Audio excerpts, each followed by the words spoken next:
Welcome, everyone, to Atlanta History Center's virtual author talk series. My name is Claire Haley. I'm the Vice President of Public Relations and Programs for the History Center. It's absolutely my pleasure to welcome you to this evening's talk. We have two really talented writers joining us this evening discussing Jabari Asim's new book, Yonder, actually just out, 2 days ago? That's right. So congratulations, Jabari, and we're so excited that you're joining us just a few days after publication. He's going to be in conversation tonight with fellow writer Daniel Black, who also has a book coming out in February. So lots of exciting things on this call. If you haven't yet purchased your copy of the book, which you might not have because it just came out a couple of days ago, Atlanta History Center has it for sale from our online museum shop. Tonight only, it is 25% off. So we encourage you to grab your copy of the book and support Jabari on his first week for that New York Times bestseller list. So our shop reports to that list every week. So you'd be helping out with those numbers as well. During the conversation this evening, I know you'll probably have lots of questions. Feel free to drop those into the Q&A, and Daniel's going to get to as many of those as he can before the end of the talk this evening. I'm going to briefly introduce tonight's speakers and then turn it over to them. Tonight's featured author, again, is Jabari Asim. He's a writer and multidisciplinary artist. He directs the MFA program in creative writing at Emerson College, where he is also the Elma Lewis Distinguished Fellow in Social Justice. He writes across many different genres of books, so nonfiction, children's books, and works of fiction. Some of his nonfiction books include The N-Word, Who Can Say It, Who Shouldn't, and Why, What Obama Means for Our Culture, Our Politics, Our Future, and We Can't Breathe on Black Lives, White Lies, and the Art of Survival. He has children's books, as I said, including Whose Toes Are Those? And Preaching the Chickens, the story of a young John Lewis. And his works of fiction include A Taste of Honey and Only the Strong, and now Yonder. He is in conversation tonight with Dr. Daniel Black. Dr. Black is an award-winning novelist, professor, and activist. He's teaching right here in Atlanta at Clark Atlanta University, which is also his alma mater. There, he is a professor of African American Studies. And his published works include They Tell Me of Home, The Sacred Place, Perfect Peace, 12 Gates to the City, The Coming, and Listen to the Lambs. So once again, welcome to both of you this evening. Thank you so much for being here, and I'll turn it over to Daniel.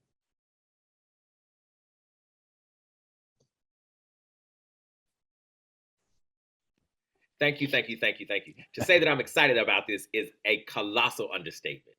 I'm so thrilled about this event. I'm so happy to be doing this. So before I get excited, let me just welcome the inimitable, the one and the only, Mr. Professor Jabari Asim. How you doing, brother? Thank you, Dr. Black. And I just want to tell the audience that I did not slip him any money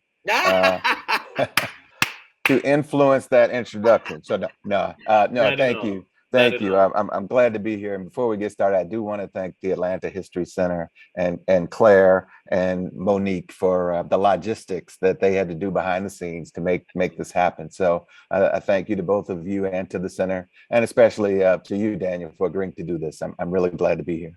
Yes, sir. It's an honor, man. And it really, truly is an honor.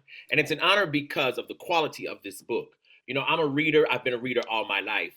And when I started Yonder, literally in the first page or two, I was totally engrossed. And I was engrossed because there's this horrific act, of course, and it's with Black children. And it just really shook me to my core, Jabari. It really did. And what's really tricky about it is it's a horrific moment, but it's poetic in terms of how you tell it. Mhm. And so I really wanted to start by asking you, why did you start there? What was it you maybe hoped to achieve? What was it you hoped that this act would render unto the story, unto the narrative itself? Well, it's something that happens to William, who's one of the principal narrators in the book, which it takes place in 1852. For people who are newcomers to the novel, it takes place in 1852, and it tells the story of a group of enslaved people, and complications ensue when relationships begin to form and people fall in love, and Right. these are like the worst possible conditions in which to fall in love, because you have no control over your body and your personal agency. But one of the principal narrators, William, is determined to never father children because he Right. doesn't want to father and have a child be born in slavery. And the reason why he's determined is because of this incident. And it's hard to talk about without spoiling it.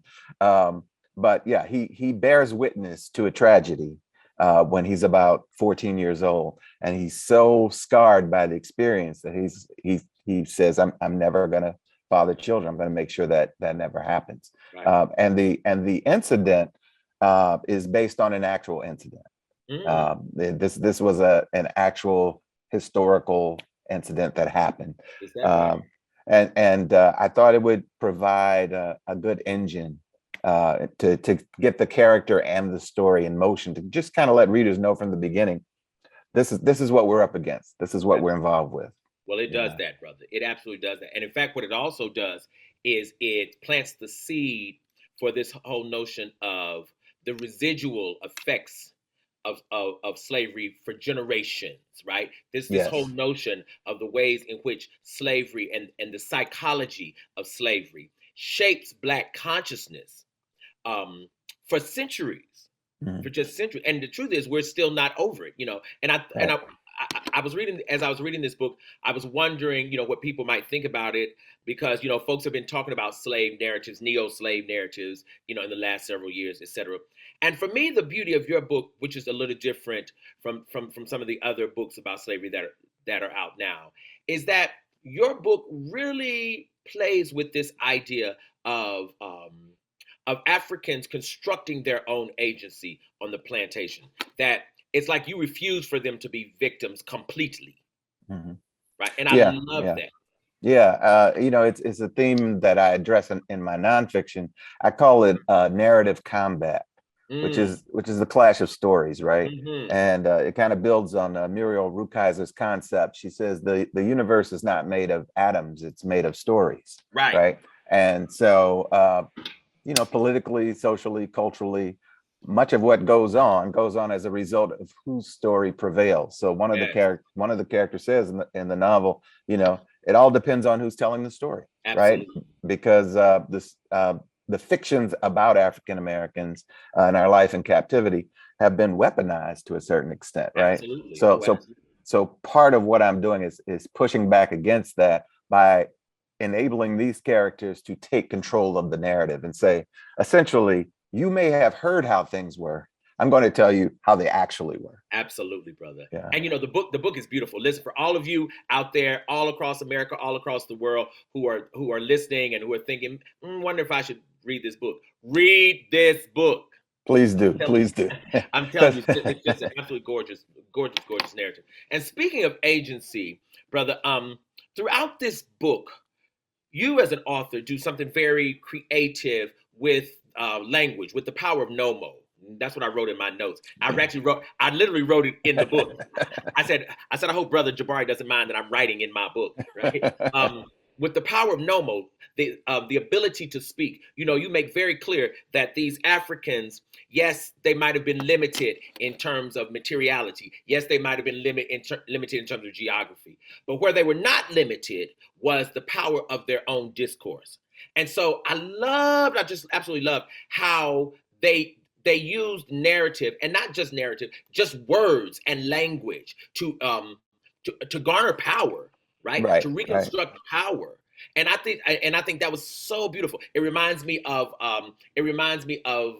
storytelling, of course, but it also reminds me of the early African American spirituals, right?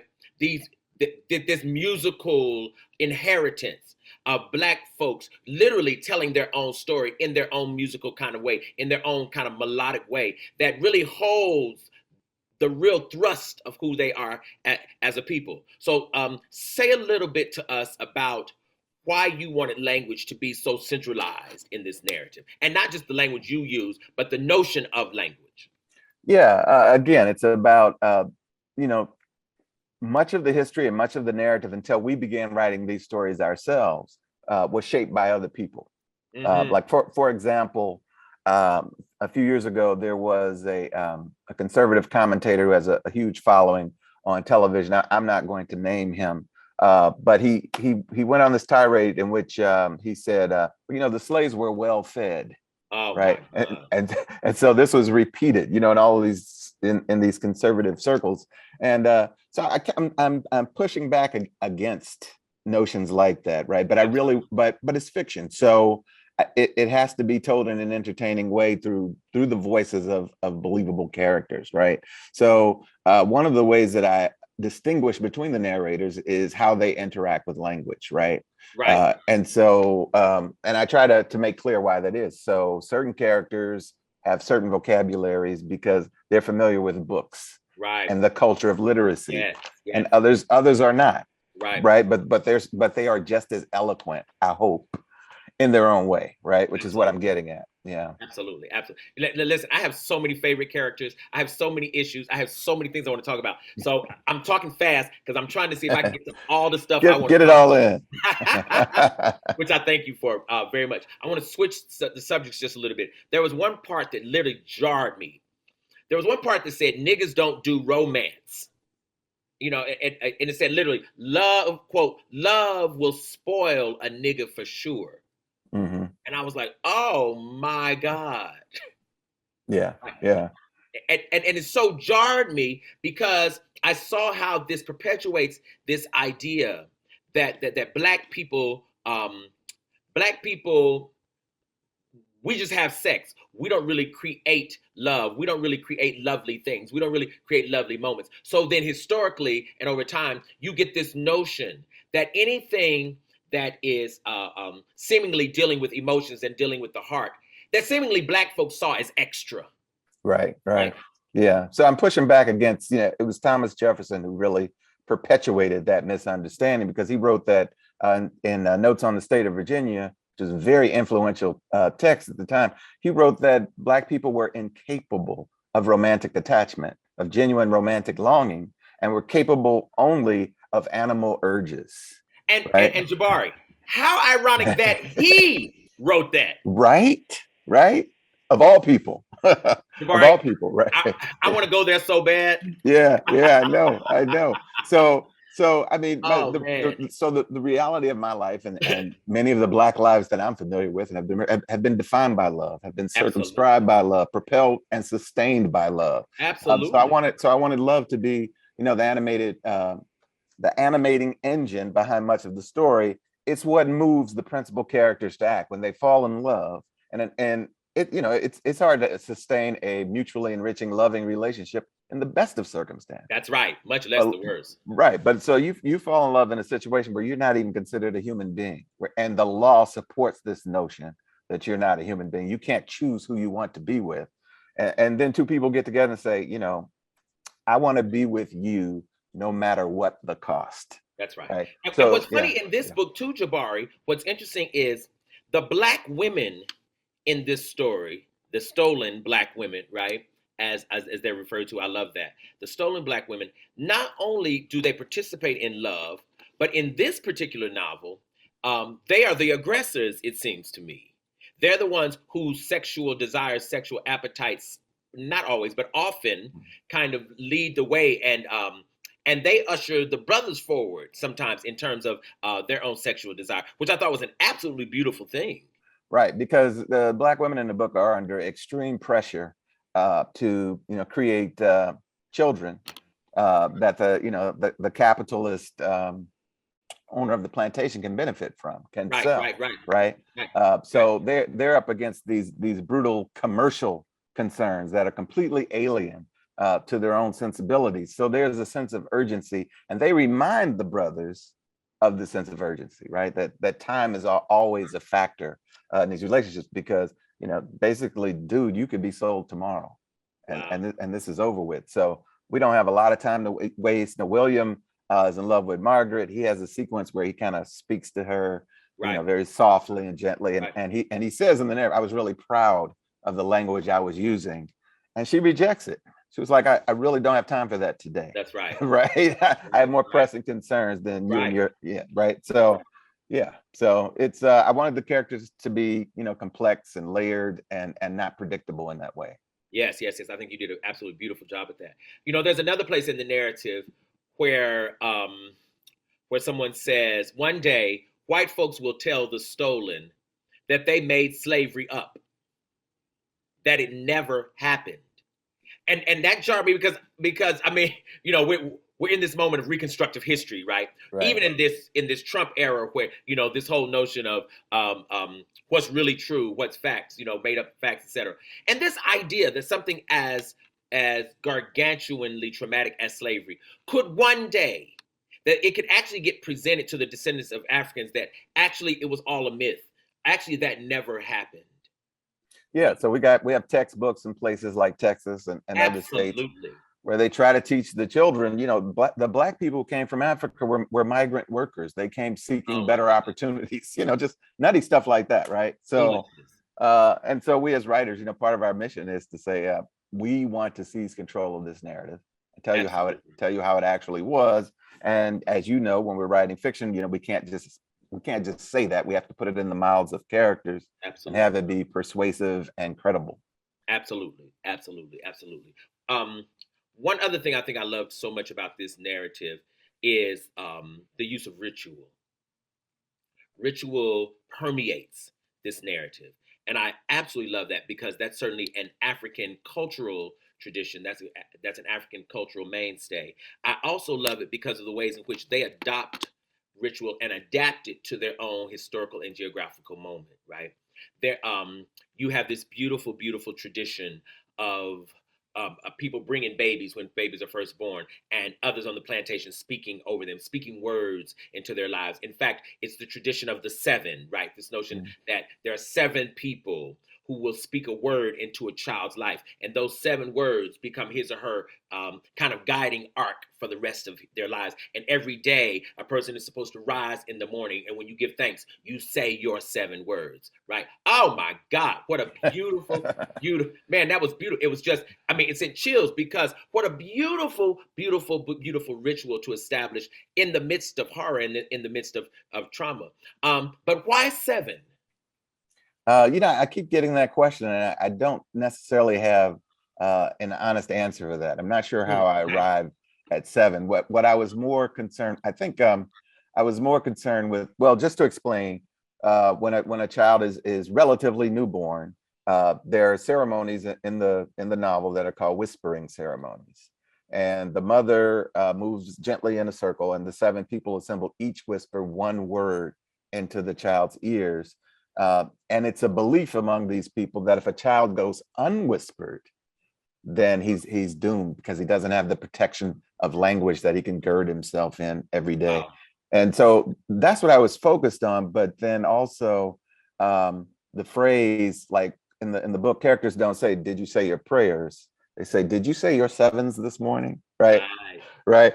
And that phrase just kind of came saying you're seven. And I really like that. So I got up, I washed, I said my seven, and then one of the characters, Cato, when he's really serious about something, he says, I swear it on my seven words. That's like one of Yeah. his saying. And that means, word is bond Word profoundly, right? bond. Absolutely. Yeah.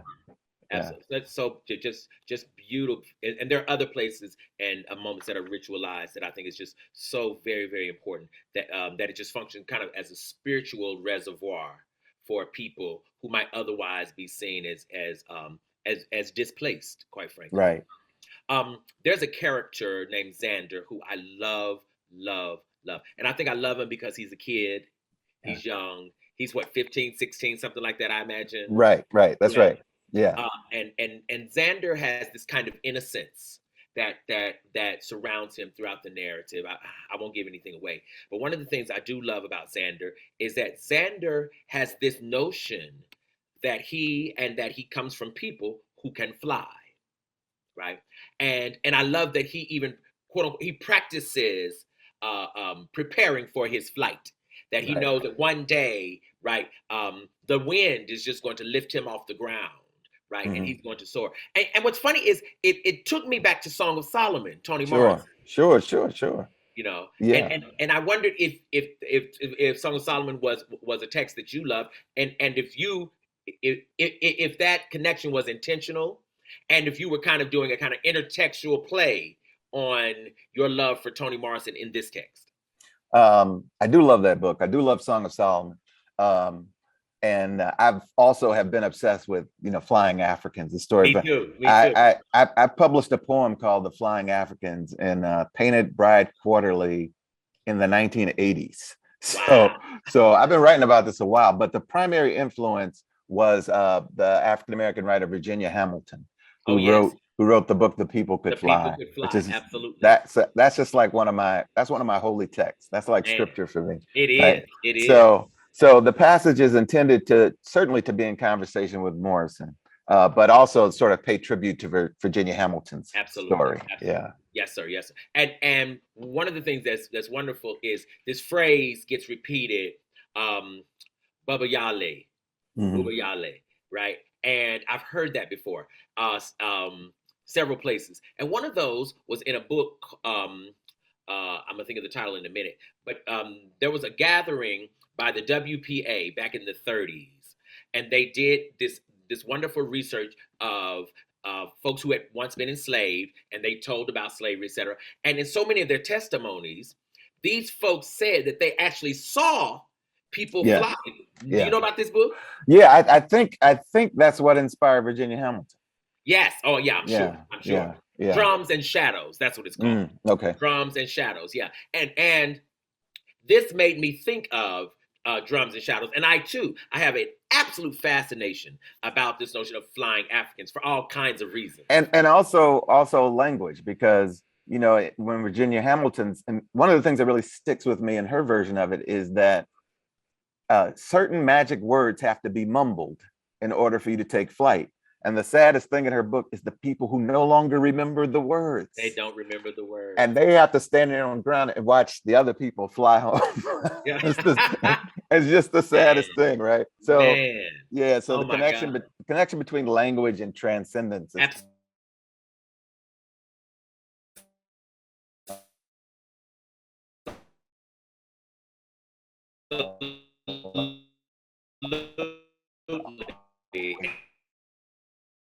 And so this notion of ritual and the notion of African traditions and the ways in which African traditions inform the survival of Black folks in the right. diaspora, right? I think that's just so absolutely, absolutely, absolutely powerful. There's a character named Milton whom I really liked, right?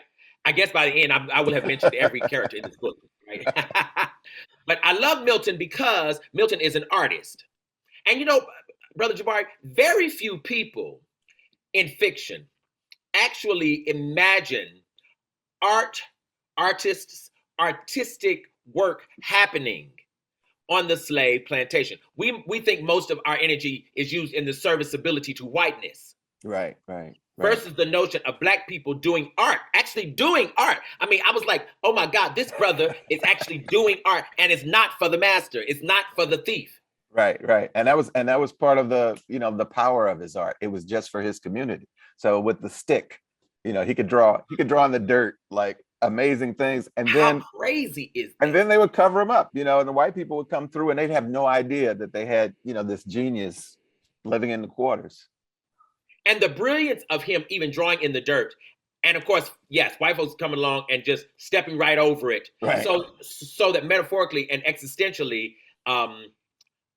they literally step on, his genius. Yeah. But he's so genius that he just can do it again. Right. And no one ever acknowledges it to the white people. It's like their private treasure having this guy in their community who they know can do this. And Yeah. there is a sort of a metaphysical component to it, because one of the things he can do is you can describe to him someone who is no longer with us, someone who has died, and he can recreate them. He can create a faithful portrait of them. Yeah. Oh my God. My God, that's just so magnificent. In fact, I see in the Q&A, someone said the 7 words ritual, was that made up by the author, or is this a real ritual handed down? It's totally made up. One of the things that I wanted to explore was, once I created what I understood to be the world of the novel, what would the spiritual practices look like? So I included elements from Africa, like you've identified, Daniel, ring, shout, right, etc. And then I made up some things. But if I had to trace the 7 back to any particular inspiration, it's having read a couple times, and I'm struggling to remember the source, but I've read it in like 2 different places of an ethnic group in Africa that had this custom of creating a song for a newborn. Mm. They would sing the song to the newborn, and that would become that person's song. And in ideal circumstances, that person would live a long, fruitful, joyful life, Right. die an old person surrounded by loved ones, and the loved ones would sing that song as the person was dying, right? Sort of Wow. sing them to the next plane of existence. So that's the only thing I had in mind, when I was creating it. Otherwise, it's all from my imagination. Wow. Okay. Okay. And while I'm on it, let me ask this: in general, both in preparation to write this book and as you were writing this book, um, what was the kinds of, if any, the kinds of research that you Sure. did or had to do for the creation of this book? Yeah, I did quite a bit of research. I started with a book by Betty DeRamus, which is Love Story. The subtitle is Love Stories of the Underground Railroad. Mm, I think the title's Forbidden Fruit. And I read this book years ago, and it just resonated with me because it's all about love relationships among Black people, in really challenging circumstances. right. And so I went from that. I reread Frederick Douglass's memoirs, Oh all yeah. three of them. I Absolutely. read I read a book called Growing Up in Slavery, I think it's called, by Yuval Taylor. I read the narrative of an escaped slave named Lewis Clark was very influential in the book. I read a really good essay by a historian. I can't think of the name of it, but it's on the Mount Vernon website. Okay. It's a link to it, and it's very detailed about um, the slaves on Mount Vernon, the enslaved Mm, people on Mount Vernon, and okay. various things involved in their labor. So some of the details of day-to-day labor I got from all of those sources, the descriptions of work, and so I think that was, and then also I took care, like every incident in there, there's some kind of tragic or horrific incident. Um, I fictionalized them, Mm-hmm. but there are historical counterparts, because Gotcha. I wanted to Absolutely. anticipate this question that would say, Right. that seems Be awful real. brutal. That would never happen, right? And Right. I always wanted to be able to say, well, actually, that did Yes, happen. yes. And what's Yeah. funny, Jabari, about that is, when we read slave narratives and when we read books such as yours, there's always trauma in slavery. In fact, you can't have slavery without trauma. What's so interesting is I think most people sometimes, but many people sometimes think authors exaggerate, and it's like, oh my God, do you really know of any slave master who ever actually did that?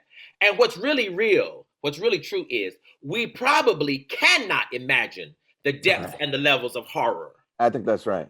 I think that's right, right. that Yeah. Black folks experienced and that happened upon Black bodies. Because keeping Black people controlled and keeping Black people, quote unquote, in place and maintaining the entirety of a whole economic and aesthetic system took a whole lot more than just being mean.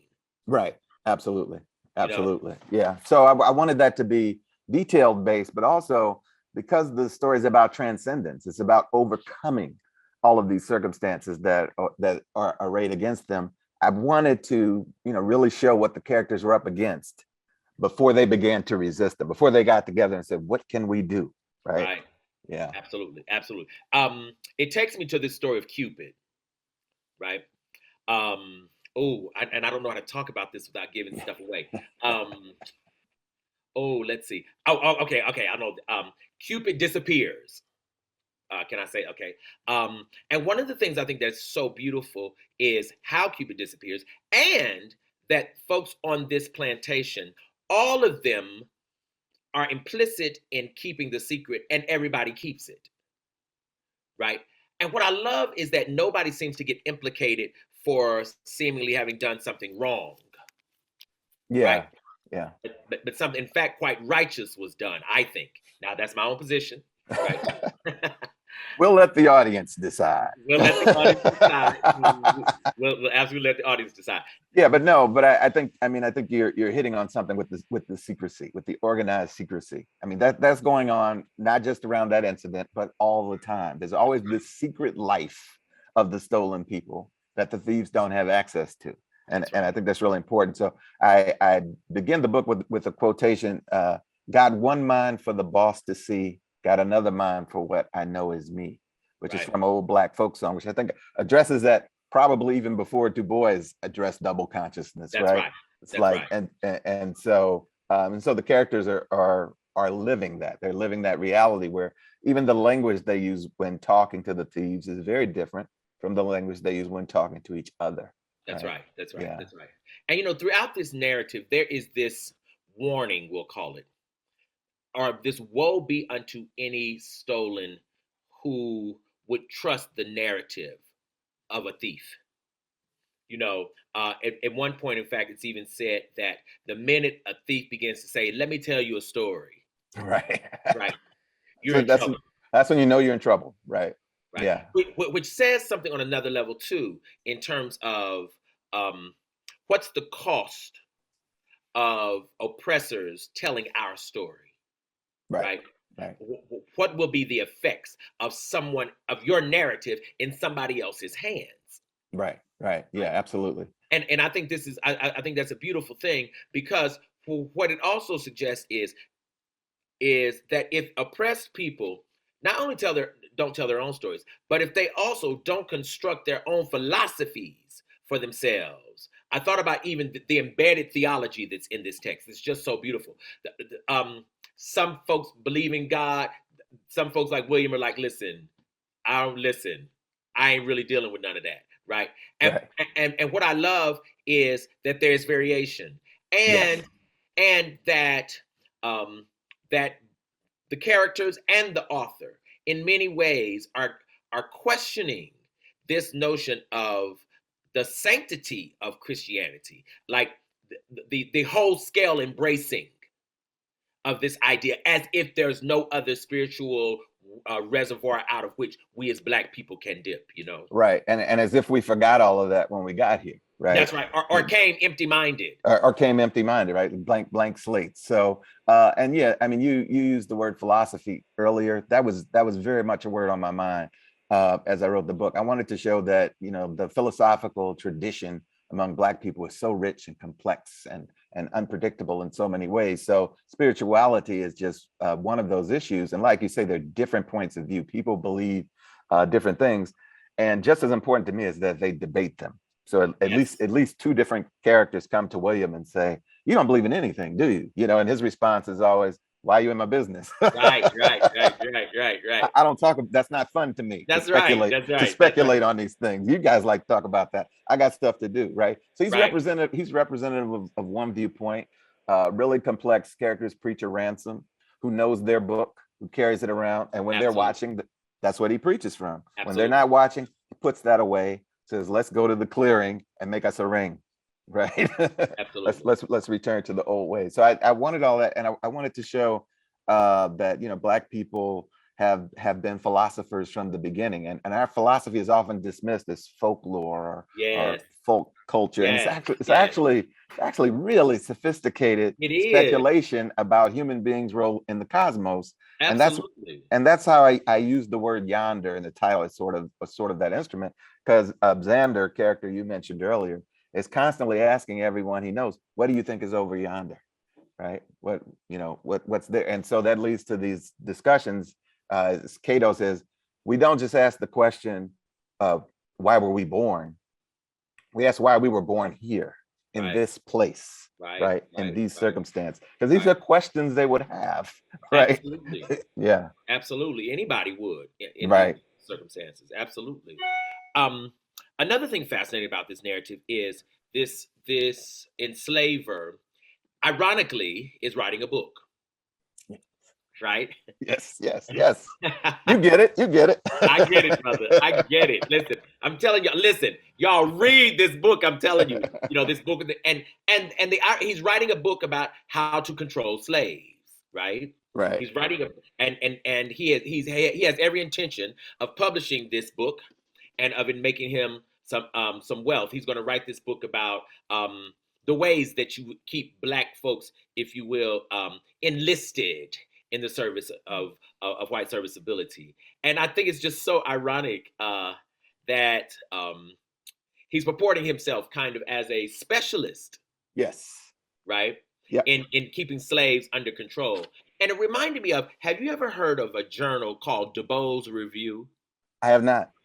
DeBoe's Review was committed to this very thing. It was a Yeah. journal they published in the 19th century, teaching slave captors all kinds of things in terms of how to maintain plantations. Right. right? Yeah. But the beauty of this story in terms of Green doing this is he's writing this book as he is, how do I want to say this? He's writing this book as he is abusing the very slaves he's writing about.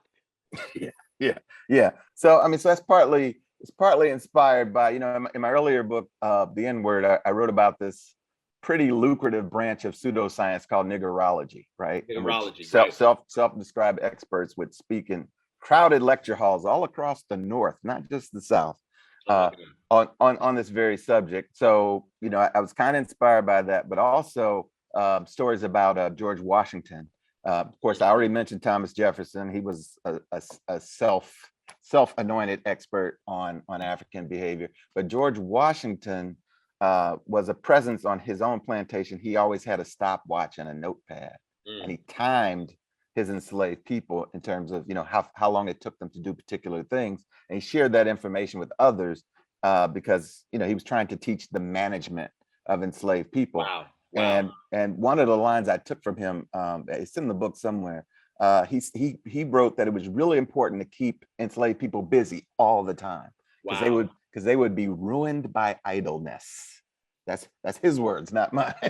Well, certainly they never discovered that. Right. So go ahead. Man, my time is going to run out in a minute. Yeah, go ahead. So I'm going to squeeze like 10 questions down to 2. One of the things I'm fascinated with is the presence of ancestors in this book. Right? You seem to have a fascination with ancestors both in the spiritual sense and ancestors as characters in the text. And sometimes they slip back and forth. Right, that's right. Right? So talk to us a little bit about what maybe your personal idea is, your personal belief is about ancestors and how they prefigure so central into your consciousness. Oh man, I'm so glad you asked that question. That's a great question. I believe in ancestral intervention, and I believe that I personally have an obligation to my ancestors, that I am the reward of their struggle, right? So I mean, so in my book that precedes this, Only the Strong, I have ancestor characters in there as well who are basically transcending what we believe to be barriers in time and space. And also, I'm kind of I'm touching that chord in the African American community, that chord of belief which holds that there is no concrete barrier between the material world and the spiritual realm. That there's transference of energy, and that's how those particular characters move. And that's why I accept the term magical realism, but I don't really use it myself to describe what's going on, because Black people are magical, it's true. But that this is real. This is what happens. And I'm gonna grab one prop here. Okay. So I literally write with my ancestors near me all the time. This is Sam and Iris Harris. This is as far back as we can trace our lineage. And they were both born enslaved. Right. Wow. And so I descend from them. Give honor. Yes, sir. Yeah. So I want to honor them, but also the book, I want to ask the question. So we know that we come from them. Where did they come from? What were the unions that produced them? What were the circumstances, right? That's right. And so the novel kind of gives me permission to imagine those couplings, right? That led to you and me and all our, all our kin. Absolutely. So for those of you out there who are listening, if you have any questions, put your questions in the in the chat, or put them in the Q&A. The Q&A is where we prefer them, so we can sift through them or get them to the great, the wonderful Professor Asim here. But if not, I'm gonna keep right on talking. So y'all ready to shoot some questions? Because if not, I'm gonna take. We got to fill the airtime, right? We got to do it. To fill it. We got to do it, brother. Absolutely. It's such an amazing time. I mean, the time's just flowing. There's the thing I want to ask so badly, and I think I can ask it this way without giving away anything. There is a maroon community in this text. Yes. Right. I don't want to give away anything. It's so magnificent that it's in this text, because maroon communities were certainly a historical reality, but they very seldom make their way into our fiction. Yeah. Yeah. And so I loved the placement of this maroon community in this text, and the unbelievable role it plays in moving the narrative forward. I'm You trying to know be what? real You careful. you did a good job. You did a good job. I was like, uh-oh, what's he gonna say? What's he gonna say? No, Ah, no, I'm so, I you're the first person to ask me about that. And I'm are so you glad. serious? Yeah, because I'm always expecting questions about that, and no one's ever said anything. So yes, Wow. so there's a community of people who have removed themselves from captivity. They That's live right. completely free, completely autonomous, completely independent. These were real communities, maroon communities, like you said, and one does, and those kind of communities are also part of the rumors, where people are speculating, what's over yonder. And Right. and and and there is an argument at some point where William says to Cato, "Do you really think there are free people like us somewhere? Somewhere, right? Is it a real thing, right?" And Cato, of course, is a man of faith, and he's like, "Yes, I believe that that's the case, right?" So, Um, but mainly, yeah, I mean, just I've always been fascinated with the history of maroon communities, and I was absolutely. and I was looking for an opportunity to get that in there. So, Oh man. Well, yeah, well, you did, and not only did it work, but it was so pivotal in terms of yeah, this narrative. yes. It was so absolutely and unbelievably pivotal. And there's so much I want to say about it, but I won't say anything more because I know I'm going to overstep my boundary here in here in just 1 minute. I'm going to ask one other question, and then there are a few questions that have come Oh, in, okay. and so we'll take several of those questions. Um, this book is also, it makes use of this African notion of talismans. You know, these statues, these artifacts, Yes. right? Which I find so wonderful because it's very much like the perpetuation of African culture through material culture, right? And I love that a lot of what they believe culturally is translated into the tangible, Yes. and that it can actually move along with people, right? And also can be left as legacy, etc. Yes. Right? Yeah. Um, so say a little bit to us about what maybe you were thinking, trying to do, hoping to do there in terms of the use of these physical figures. Yeah, it's like you say, spiritual practices involve a lot of ritual, and sometimes, ritual also involves objects, Yes. and so some of that again completely made up, but some other parts of it are not. Like the Hush Harbor is the area in the plantation where enslaved people who have died, stolen people who have died, are buried. And there's a description of their graves and the upside down cups on the graves and that sort of thing. And I didn't make any of that up. That's all from research, just kind of some of the rituals I read about and the objects that enslaved people use. Because like you said, I kind of wanted to ground these practices in an observed reality, Yes. but also take it places in my imagination, right? And Yes. kind of fill Yes. in the blank Yes. because it's fiction. I have that freedom. I can make up whatever I want to, right? Yeah. So, but Absolutely. I wanted to have roots in real stuff, as it were. Absolutely, absolutely, absolutely. Let me pause a minute and get some questions from the audience. One person says, "This has been a master class. The two of you," she says, "the two of you are so engaging. Just wanted you to know that I'm on the edge of my seat." Oh, that's beautiful. That is wonderful. Thank That is you. absolutely wonderful. Another person says that the number seven represents completeness or perfection, and perhaps that's the tie to why there are seven words because it makes things complete. Yeah, I mean I that mean, very that could well work, right? that could very well be the case. One of the characters, Guinea Jack, his spiritual practices, he doesn't believe in God. He believes in gods, Uh-huh. and in his theology, the gods created the world in 7 days, right? So that's why seven is significant to him as one of the elders in the community. But that explanation works well too. Absolutely, Yeah. absolutely, absolutely. Another person asks, do you have any favorite backstory about any one of your characters' names? Backstory about characters' names. Well, Pandora. it, well, I have a real life backstory for William and Margaret. I took their names from William Lee and Margaret Thomas. William Lee was enslaved by George Washington and Oh, served beside him during the Revolutionary War, and served so ably that George Washington said, "When we get back to Mount Vernon, I know you're in love with Margaret Thomas, who was a free Black woman." And he said, "You know uh-huh. what? We're going to invite Margaret to come and live in Mount Vernon with you, and you can be in the same place with your soulmate." Oh my God. Um, but Washington didn't like the woman, and he withdrew his invitation.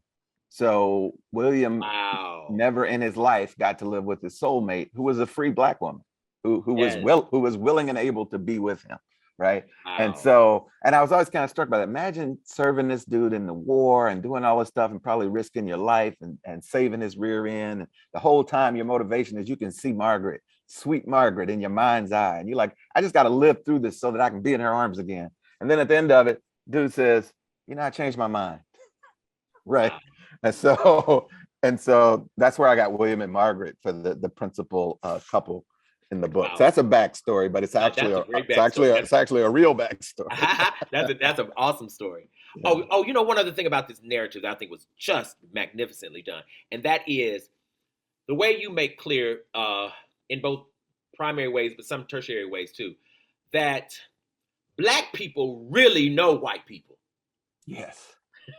Yeah, Like, you're right. Yeah, I talk about that a lot, about how it was in their best interest. It was the best interest of the stolen people to really study white people, right? yeah, I mean, wow. so their thief, the thief who controls them, thinks he's studying them, but it's really, the other way The around. other way And around. of course, you have read, as I have read, that much of the elaborate courtesy rituals of courtesy that were prominent primarily in the South, it's often attributed to the South's fascination with Walter Scott novels and how elaborate they and how Mm, popular they were in the South. But yes. there's this other argument that no, actually, that's the Black people, because elaborate Oh, courtesy, their lives depended on it, on anticipating the wants, the predispositions of the absolutely. people who were oppressing them. Right. So Absolutely. so I did kind of, yeah, so I do have a character say, oh no, we studied them. We knew every distinction between them because we had to. Wow. Wow. But yeah, wow, that makes sense. Um, Tell us what it means. I'm gonna just throw this out to you. Um, to pickle a person. Oh yeah, sure. Um, George Washington would punish runaway slaves by having them slashed from head to toe with a sharp instrument, like a pike-like instrument, uh, deep cuts in the skin. Then he would have them immersed in a barrel of brine, so that the salt would seep into the wounds that he had created. And it's a phenomenal torture, and it was known as pickling. My gosh, Yeah. So man, didn't make it up. It's a real thing. it's a real thing, man. Yeah. Listen, man, you have written a hell of a book. You really, Thank truly, you. truly have. I have a question about something a bit more kind of general. Um, do you invite? Do you is the word invite? Do you invite? Do you let your wife, your kids read your manuscripts before you publish? My wife, I usually read it to her. I read it out loud because I'm really interested in how things sound. Uh huh. Um, and significantly, I had two different endings for Yonder, and I read them both to my wife, and I asked her to choose. Oh, And so the ending in the book, she actually chose. She said, okay. you should go with that one." So I'm gonna call you so I can hear the other one too. I think she was right. I think this ending is much better. Now, Yeah. and what about your kids? To the extent that they're interested, my kids are grown now, so the fascination is not there. But they're all writers and working on their own. One of my sons published his first book last year, Oh, and we've done a couple of events together. He's a professor of creative writing at Washington University in St. oh Louis. wow. Yeah, yeah. So I mean, so he and I are more likely to exchange, serious discussions about what we're working on. It Okay. does happen. Yeah. Okay. Fantastic. Fantastic. Well, the question that everybody always wants to know, as a writer yourself, whom do you read? Who's foundational for you in terms of texts? W.B. Du Bois, Ralph Ellison, and Toni Morrison are Wow. probably, but the other, I love Ishmael Reed. I love Ernest Gaines. Uh, Brothers, when I tell you I'm an Ernest Gaines fan, and Yeah. most people don't really read Gaines. I don't understand that, you I know? I think A Lesson Before Dying is one of the most beautiful narratives. But see, it's so black. It's so meaning it's so culturally centered that one could really miss the nuances of that text. That may be. I think he's an undersung, just completely undersung American genius. I taught a whole class on Gaines last semester. But that sounds wonderful. It was unbelievably magical. Oh, the Yeah. students fell in love with Gaines. I fell How in could love they with not? How could they not? Oh my God. Yeah. It was a whole Yeah. nother level, man. It was really, really, really, really fantastic. Yeah. Really. Gwendolyn Brooks was very influential. Mhm. I'm probably a writer because of Gwendolyn Brooks more Oh, really? than any other person. Her poetry particularly? Her poetry particularly, and an encounter I had with her as a young person. In college, I was a political science major, and she came to my college and did a 3-day residency, and I was so mesmerized by her, I skipped all my classes. And I just went wherever she was teaching, whatever. And at the end of that, I called my parents and I said, because I was in a pre-law program, I said, Wow. I'm not gonna be a lawyer, I'm gonna be a writer. Because I'd met, the real deal. I'd seen that it could be done. Oh man, how beautiful! How absolutely positively amazing! I think I have time for one more question. I'm going to stick my neck out and believe that I do. Go for it. Yes, I'm gonna go for it. One of the things too, I think that's beautiful in this narrative is how you set up freedom as both an idea and a place. Meaning, one of the things I think that's beautiful in this narrative is these folks want to get to freedom, of course, like all enslaved individuals. But I didn't really even think of it until I read your book, that the irony is that for some people, freedom was a mile away. Like, oh my God, that close, and you're a slave a lifetime? Right. Well, I was first, I first started thinking about that when I read The Known World by Edward P. Jones. Oh, yes. Right? Oh, yes. Because he has some phrases that I will not be able to think of, but he had some really good phrases in there about the lack of geographical knowledge that the enslaved people had. That's right. And how that ignorance was like I have in the book. People are wondering, well, how far away is this freedom? How far do we have to go? Right. I've heard about this Canada. Is it close? What about Africa? Is it nearby? The degree of enforced geographical ignorance could be intense. Oh man. Yeah.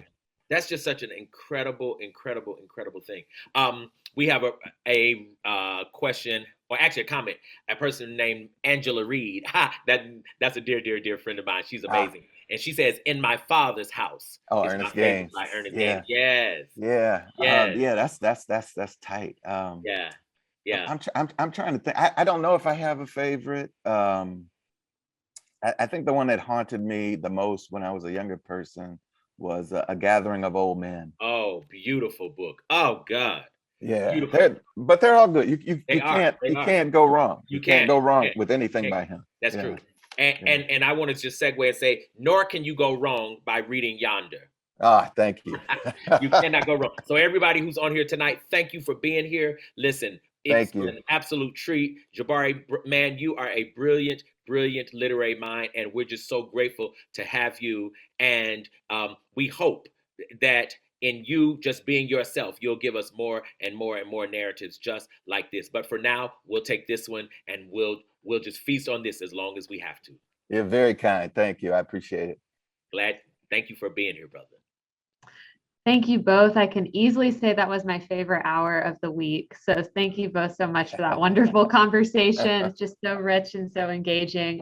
If you haven't yet purchased your copy of the book, I don't know what you're waiting for. So the link to do that is going to be in the chat. It's 25% off from Atlanta History Center tonight. We offer a domestic U.S. shipping, or if you're in the Atlanta area, you can come swing by and pick it up at our store whenever it's convenient for you. But Jabari, congratulations again on publication week. Thank you. Completing this incredible project. And Daniel, thank you so much for joining us and just being such a wonderful guide through that conversation. It was just great. And for Thank you. those of you on the webinar, if you're looking for more author talks like this one, our next in-person event is coming up on February 15th. We're hosting Amani Perry here in Atlanta for her new book, South to America. So that's going to be great. You won't want to miss that one. Virtually and for programs, we have a lot coming up. So this weekend, provided it does not snow, is our Martin Luther King Jr. Day program. We have 4 great author talks lined up for that. Exploring multiple different facets of the civil rights movement, personal narratives, and memoirs. So it's all really great. You can find all of that on our website. We're actually sold out for in-person tickets for that program, but all those talks are available virtually. So if you'd like to join us from home, or if it snows, you'll still be able to enjoy those talks. Once again, everyone, thank you so much for being here. Daniel, Jabari, truly can't express our appreciation enough.